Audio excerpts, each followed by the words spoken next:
Hello listeners, कैसे आप सभी। मैं मिशन और आपका स्वागत है जस्ट इमेजिन ऑडियो पे, जहाँ पर आज हम सुनने वाले हैं माय म्यूट मेल वाइफ का नेक्स्ट पार्ट। तो चलिए शुरू करते हैं। कहानी की शुरुआत में हम देखते हैं बच्चे का नाम वो लोग अयान रखते हैं और बच्चे के साथ उनका 6 महीने बीत जाता है। आयुष अभी तक घर नहीं आया था, वो अभी तक अपने काम पे ही था बाहर, और कृष्ण का काफ़ी अच्छे से जो है दिन गुजर रहा था। अभी उसके मूड स्विंग्स वगैरह भी नहीं हो रहे थे, बट उसका बॉडी वाइज थोड़ा सा कमज़ोर हो गया था, बट उसने जो है काफ़ी अच्छे से एक्सरसाइज वगैरह किया। इसी वजह से वो अपने परफेक्ट बॉडी शेप में जो पहले था उसमें आ गया था। बट उसके जो है ब्रेस्ट एरिया अभी भी थोड़ा सा फूले हुए थे, बिकॉज बेबी बर्थ देने के बाद ब्रेस्ट एरिया थोड़ा सा बढ़ जाता है क्योंकि दूध आने लगता है उसमें से। अब आज आयुष आने वाला था क्योंकि 6 महीने बीत चुके थे। आयुष आने वाला था, इसी वजह से क्रिस काफ़ी ज़्यादा खुश होता है और वो अपने बच्चे के साथ खेल रहा था। मतलब उंगली से बहुत सारी इशारे करके उसे समझाने की कोशिश कर रहा था और बच्चा भी उसे देख के स्माइल कर रहा था, थोड़ा बहुत समझ भी रहा था शायद। और वो जिस तरफ दिखाता उस तरफ देखता बच्चा, और काफ़ी प्यारा सा बच्चा था। उसके साथ उसका कब ये टाइम बीत जाता है 6 महीने। पहले 3 महीने जब वो नहीं था तब उसे काफ़ी ज़्यादा दिक्कत हुई थी, बट अभी जब बच्चा आ गया है उसके बाद क्रिस को दिक्कत नहीं हुई थी और उसे अभी अकेला भी फील नहीं होता था।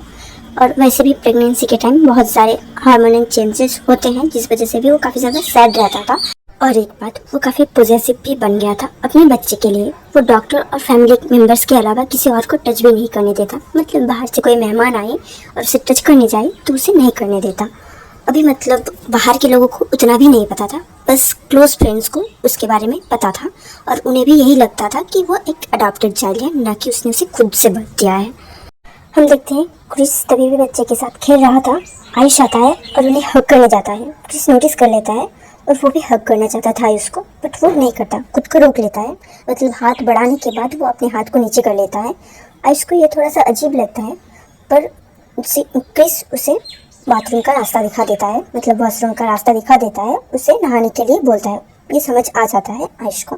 देन वो नहाने के लिए चला जाता है। जैसे जैसे शावर से पानी गिर रही थी और उसकी आवाज़ क्रिस के कानों में आ रही थी, क्रिस को एक अजीब सी सुकून मिलती है कि हाँ, उसका हस्बैंड वापस आ गया है, उसकी कंप्लीट फैमिली बन चुकी है। 2 दिन में अयान का नेमिंग सेरेमनी होने वाला था, नामकरण होने वाला था। इसी वजह से जो है वो फैमिली के जो है कुछ क्लोज रिलेटिव्स उनको इनवाइट करते हैं। घर में जो है रिलेटिव्स को इस बारे में पता था कि उसने एक लड़के से शादी करी है, बट बाहर वाले को, जैसे कि बिजनेस पार्टनर हो या फिर बाहर के जो भी हैं फ्रेंड्स वगैरह जो काफ़ी दूर के हैं, मतलब फैमिली फ्रेंड्स वगैरह, उनको इतने अच्छे से नहीं पता था इस बारे में। और वो लोग इतना क्लोज भी नहीं थे जो लोग उनके बारे में बात कर रही हूँ मैं। बस आते हैं, खाते हैं, चले जाते हैं, उस टाइप के रिलेटिव्स, उनको नहीं पता था इस बारे में और उनको इन्वाइट भी नहीं किया गया है। बस ये मैं करना चाहती हूँ अपनी शादी में। जिनको मैं नहीं पसंद करती हूँ उनको मैं इन्वाइट नहीं करूँगी, चाहे कोई भी सेरेमनी हो। कहानी पे वापस आते हैं, पर्सनल खुन्नस बाद में निकालेंगे। कहानी पे जब आज उनका नेमिंग सेरेमनी था, काफ़ी अच्छे से सजाया जाता है अयान को, बहुत ही खूबसूरत तरीके से ट्रेडिशनल ड्रेस वेयर कराया जाता है। आयुष और कृष्ण भी काफ़ी अच्छे अच्छे कपड़े पहने थे। उनके पूरे फैमिली काफ़ी जो है जगमगा रही थी, कह सकते हैं। मतलब ये दिन का टाइम था और घर को भी काफ़ी अच्छे से डेकोरेट किया गया था। अब बच्चे का नाम तो ऑलरेडी डिसाइड हो गया था, बस ये एक फॉर्मेलिटी के लिए, हाँ, सेलिब्रेशन के लिए होता है। सभी को नहीं पता था उसके नाम के बारे में। आज वो बस ये जो कुछ भी करना होता है वो रिचुअल्स कर रहे थे। आयुष एज ए फादर और कृष्णा एज ए मदर कर रहा था। और ये जो है वो लोग ऐसे नॉर्मली कर रहे थे, ज़्यादा फर्क होता नहीं है और ये हो जाता है। जिन बच्चे को लेके क्रिस जो है अपनी गोद में ही रख रहा था और वो किसी को भी नहीं लेने दे रहा था। छोटे छोटे बच्चे भी थे जो उसे टच करने चाहते थे, बट क्रिस उसे टच नहीं करने देना चाहता था। इसी वजह से वो अपनी गोद में ही रखता है और कोई भी अगर छूने आता है ना तो उससे हटा देता है वहाँ से कि नहीं, तुम छू नहीं सकते, ऐसे टाइप से। और सब लोग इस पॉजिटिव बिहेवियर से जो है काफ़ी खुश थे। सिर्फ ना खुश था तो एक ही था, आयुष, क्योंकि जब से वो वापस आया है उसे बिल्कुल भी टाइम और अटेंशन नहीं मिल रहा है कृष्णा का। वो चाहता था अटेंशन, क्योंकि उसने ज़्यादा वक्त नहीं बिताया था अपनी वाइफ के साथ। वो भी चाहता था कि वो एक अच्छा समय बिताए, बट अब क्या कर सकते हैं, उसके जिद के आगे नहीं जा सकते, वो हार ही जाता है।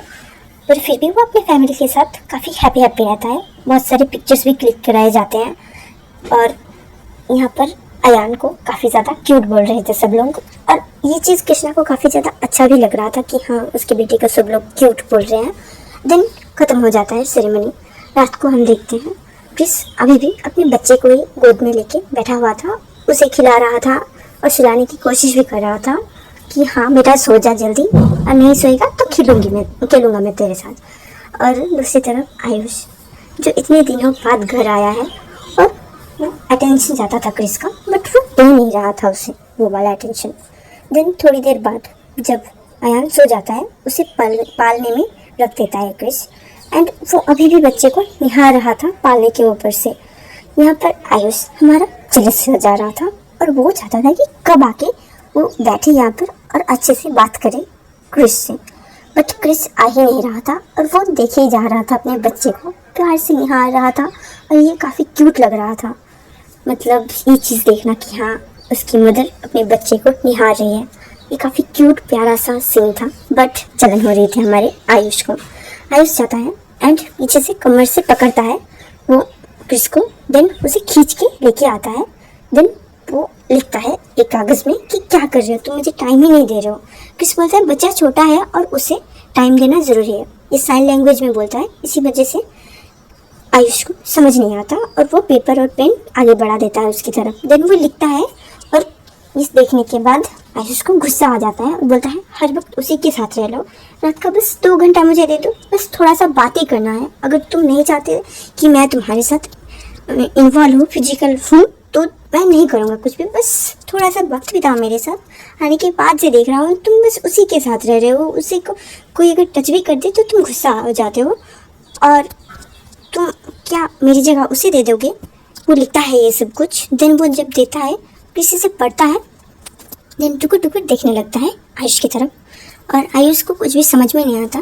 देन वो बोलता है ठीक है तुम्हें क्या बात करनी है, तुमने तो साइन लैंग्वेज भी नहीं सीखा, और फिर वो मुँह फेर लेता है।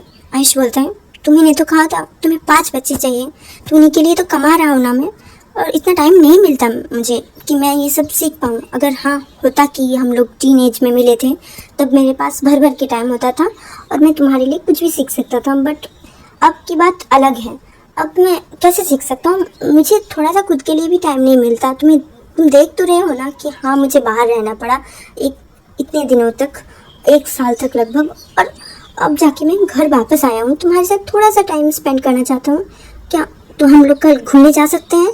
ये लिखता है वो। देन जब किसी से पढ़ता है वो बोलता है कि नहीं बच्चा अभी काफ़ी छोटा है, उसे नहीं जाना। वो बोलता है मतलब लिखता है ये जो कुछ भी कन्वर्सेशन हो रहा है वो लिख के हो रहा है, मैं बोलता है ऐसे ही बोलूँगी। ओके। आयुष बोलता है माँ के पास छोड़ देंगे ना प्लीज़, चलो 6 महीने का तो होगा ही, और बच्चे को संभालना वो भी तो कर सकती है, तुमसे अच्छा कर सकती है, उन्होंने ऑलरेडी 2 बच्चे पाल रखे हैं। क्रिस बोलता है कि नहीं मुझे अपने बच्चे के पास रहना है, तुम्हें जाना है तो तुम घूमने जा सकते हो।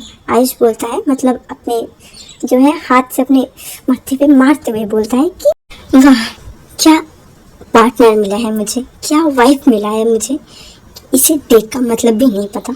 डेट का मतलब होता है कि दोनों साथ में घूमने जाएंगे, ना कि मैं अकेला सोलो ट्रिप में चला जाऊँ। क्रिस बोलता है कि ठीक है बाबा बच्चा थोड़ा सा बड़ा हो जाए उसके बाद। आयुष बोलता है ठीक है पर अगर ऐसा है तो मैं तुम्हें किस करना चाहता हूँ। क्रिस बोलता है मतलब लिखता है कि हाँ ठीक है मैं तुम्हारा और मेरा शादी हो चुका है तो तुम कर सकते हो, इसके लिए तुम्हें परमिशन की क्या ज़रूरत है। आयुष बोलता है ठीक है मैं कुछ भी कर सकता हूँ। क्रिस बोलता है हाँ कुछ भी कर सकते हो। देन वो जो है कागज़ और पेन वो साइड में रख देता है और लाइट को ऑफ करके वो उसके क्लोज जाने लगता है। पहले वो उसे किस करता है, मतलब उसको बेड पे लिटा दिया था, देन उसके ऊपर आ गया था, देन उसे किस कर रहा था। काफ़ी देर तक किस करते हैं वो दोनों, मतलब सांस फूल जाए इतने देर तक। फिर वो दोनों एक दूसरे से अलग होते हैं, उन दोनों का सलाइवा एक दूसरे से टच हो रहा था अभी भी, एंड वो बहुत ज़ोर ज़ोर से सांसें लेने लगते हैं, दोनों ही हाफ रहे थे दोनों। देन क्रिस बोलता है मन में कि कितनी देर तक किस करता है, इससे पहले तो इसने कभी भी ऐसा नहीं किया, क्या ज़्यादा ही डेस्परेट हो रहा है। देन वो जो है आयुष के कपड़े निकालने लगता है क्योंकि उसे भी चाहिए था ये। देन वो दोनों एक दूसरे के साथ इंटीमेट होते हैं। यहाँ पर जो है इंटीमेट होते हुए उन दोनों के बीच कोई भी बातें नहीं होती हैं क्योंकि पहली बात तो ये अंधेरे में हो रहा है। देन ये लिख के बातें करते हैं एक दूसरे के साथ। ये दोनों एक राउंड तक इंटीमेट होते हैं। देन काफ़ी ज़्यादा थक जाता है क्योंकि वो पूरा दिन बिजी था, इसी वजह से वो सो जाता है। वैसे ही आयुष जब देखता है कि क्रिस सो गया है तो वो भी उसे हग करके सो जाता है। नेक्स्ट डे वो दोनों एक दूसरे को हग करके सो रहे थे और बच्चा रो रहा था। बच्चे की रोने की आवाज़ सुनकर जो है आयुष और क्रिस दोनों का ही नींद टूट जाता है और फिर आयुष जाता है बच्चे को देखने के लिए। उसने एक बार भी गोद में नहीं लिया था अभी तक, क्योंकि उसे कभी भी बच्चे चाहिए ही नहीं थे। ये तो बस क्रिस की जिद थी, इसी वजह से उन्होंने बच्चे को गोद लिया है। पॉइंट ऑफ व्यू मतलब ये आयुष का पॉइंट ऑफ व्यू है कि हाँ उसे कभी भी बच्चे नहीं चाहिए थे, बट क्रिस को चाहिए हैं, वो भी 5-5 बच्चे, और वो अपनी पार्टनर का जो है सारे विशेस को फुलफिल करना चाहता है। वो बच्चे को देख के वो काफ़ी ज़्यादा प्यारा लग रहा था उसे, तो वो उसे गोद में उठाना चाहता था। देन वो हाथ बढ़ाता है, बट ऐसे हाथ बढ़ाते हुए देखकर क्रिस उसके हाथों को रोक लेता है। देन वो एक वाइपर लाता है, मतलब बच्चे को साफ़ करने वाला जो बेबी वाइपर होते हैं ना, उसी से आयुष के हाथों को पहले साफ़ करता है, देन खुद के हाथों को भी साफ़ करता है। देन बच्चे को संभाल के उठा के उसके गोद में देता है। ये देखकर आयुष को बड़ी जलन हो रही थी, क्या हाँ सारा केयर उसी को दे दो, और जो है वो तीखी नज़रों से देखने लगता है। पर जब बच्चे की तरफ नज़र जाती है उसकी, तो वो काफ़ी ज़्यादा जो है क्यूटली उसे खिलाने की कोशिश कर रहा था। ये उतना भी छोटा बच्चा नहीं था कि हाँ गर्दन एकदम मतलब गर्दन ठीक ठाक हो गया था, जो है सीधा हो गया था। देन वो थोड़ा बहुत बैठ भी पाता था सपोर्ट लेके, इसी वजह से वो उसे जो है छोटे बच्चों की स्टाइल में गोद में देता है, क्योंकि पता है कि आयुष को नहीं आएगा वैसे लेना, इससे जो है गर्दन में मोच भी आ सकती है बच्चे की। देन बच्चे को थोड़ी देर खिलाने के बाद वो पालने में रख देता है। देन वो क्रिस को खींच के लेके जाता है। बच्चा जो है शांत हो गया था एंड देन फिर से सो गया था। ओके, वो खींच के ले जाता है वॉशरूम में। देन वहाँ पर जाके शावर को ऑन करता है। दोनों अभी भी नेकेड थे एंड वो किस करता है क्रिस को काफ़ी देर तक शावर के नीचे। मैं कह देती हूँ ये दोनों यहाँ पर इंटीमेट नहीं होते, मतलब जो है एकदम लास्ट स्टेज तक, बट वो एक दूसरे के साथ जो है किस वगैरह कर रहे थे। देन क्रिस जो है वो बाहर आ जाता है एक टॉवल लपेट के एंड आयुष जो है नहाता है।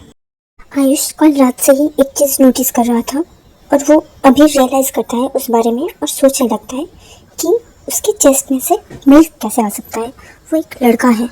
फिर इस बारे में वो पूछने के बारे में सोचता है। तो नहाने के बाद जब वो बाहर आता है, कृष्णा तभी भी बाथ गाउन में वहाँ पर बैठा हुआ था क्योंकि उसने नहाया नहीं था। वो कृष्णा से पूछता है लिख के कि तुम्हारे चेस्ट में से मिल्क कैसे आ रहा है। कृष्णा लिख देता है नीचे कि मैं बच्चे को फीड कराने के लिए कुछ दबा ले रहा हूँ, इसी वजह से मिल्क आ रहे हैं। आयुष को थोड़ा सा अजीब सा लगता है और वो बोलता है इसकी क्या ज़रूरत है, और इवन ये पॉसिबल भी कैसे है, तुम एक मेल हो। कृष्णा लिखता है कि ये पॉसिबल है, मेरे डॉक्टर ने ही प्रिस्क्राइब किया है, इसी वजह से मैं ले रहा हूँ, बिना डॉक्टर के कंसल्टेशन के मैं नहीं ले रहा हूँ, मुझे कुछ नुकसान नहीं होगा इस चीज़ से, तो तुम ज़्यादा घबराओ मत। और उसके बाद वो आयुष को, और थोड़ी देर बात होते हैं उन दोनों के बीच भी, उसके बाद आयुष जो है वो शांत हो जाता है, वो नीचे चला जाता है। दूसरी तरफ क्रिस जाता है नहाने के लिए। नीचे जाने के बाद वो इसी बारे में सोचता रहता है और मतलब जो है उसे लगता है कि क्रिस जो है पागलपन के हद तक आ गया है उस बच्चे के लिए। वो अपनी माँ से भी बात करता है इस बारे में कि वो ऐसे दवाई क्यों ले रहा है। फिर उसकी माँ बोलती है कि तुम्हें पता है कुछ साल पहले उसका एक एक्सीडेंट हो गया था, जिसके बाद से वो कभी बच्चे को जन्म नहीं दे सकता। वो पैदाइश से गे है, ऐसा नहीं है कि बाद में कुछ चेंजेस आ गए उसके अंदर, बट फिर भी वो चाहता था अपना बच्चा, मतलब उसे बहुत सारे बच्चे चाहिए, इसी वजह से वो ऐसा कर रहा है। और अगर वो खुश है इस बात से तो तुम्हें क्यों प्रॉब्लम हो रही है। वो जो है बच्चा बचपन से ही काफ़ी ज़्यादा दुख देखता आया है, और अब अगर इस चीज़ से उसे खुशी मिलती है तो मैं तुम्हें ये चीज़ रोकने नहीं दूंगी। आयुष ये सुन के वो हैरान हो जाता है और बोलता है क्या बात कर रहे हैं आप। उसकी माँ बोलती है हाँ, और उसका मेमोरी लॉस भी हुआ है, वो काफ़ी कुछ भूल चुका है अपने पास्ट के बारे में, उसे बस 10 साल का ही याद है, उसके आगे उसकी ज़िंदगी में कुछ भी हुआ उसे कुछ भी याद नहीं है। आयुष थोड़ा सा उसके बाद इधर उधर की बातें होती हैं खाना खाते वक्त, ज़्यादा बातें तो नहीं होती हैं बट वो बात करते हैं। फिर वो वहाँ से चला जाता है ऑफिस के लिए। वो ऑफिस में भी इसी बारे में सोचता रहा कि क्रिस इतना ज़्यादा पागल क्यों हो रहा है उस बच्चे के लिए। फिर हम देखते हैं कृष्णा वो बच्चे के साथ ही पूरा दिन लगा रहता है और अपने खाने पीने का भी ध्यान नहीं रखता है अच्छे से। फिर भी उसकी जो सास है वो काफ़ी अच्छे से जो है उसका ध्यान रख रही थी और उसे भी पता है कि कृष्णा को ध्यान रखने की ज़रूरत है और उसके लिए हमेशा कोई ना कोई अवेलेबल रहना ज़रूरी है, वरना वो खुद का ख्याल खुद से नहीं रख सकता और एक बच्चे के साथ तो बिल्कुल भी नहीं। और वो बाहर वाले किसी को रख भी नहीं सकते थे, वो कैसे एक्सप्लेन करेंगे लोगों को कि क्या हुआ है यहाँ पर। फिर ऐसे ही और टाइम बीत जाता है, 1 साल गुजर जाता है, बच्चा अभी 1.5 साल का हो गया था और अभी वो चलने लग गया था। वो भी मतलब थोड़ा थोड़ा सहारा लेके और थोड़ी देर तक चल सकता था, ऐसे टाइप का, बहुत अच्छे से नहीं चल सकता और थोड़ी थोड़ी जो है बातें भी करने लग गया था। वो दोनों को ही मतलब क्रिस को वो पा बुलाता था एंड उसके जो है आयुष को वो बाबा बुलाता था। माँ वो अपनी दादी माँ को बुलाता था। आज का वीडियो मैं यहीं पर ख़त्म करती हूँ।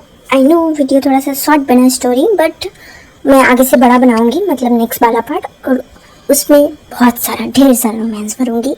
एंड अगर वीडियो पसंद आया तो प्लीज़ लाइक कर दो और चैनल को भी सब्सक्राइब कर दो ताकि इसका अगला वाला वीडियो तुम्हें नोटिफिकेशन नहीं मिल जाए, ढूंढना ना अपने।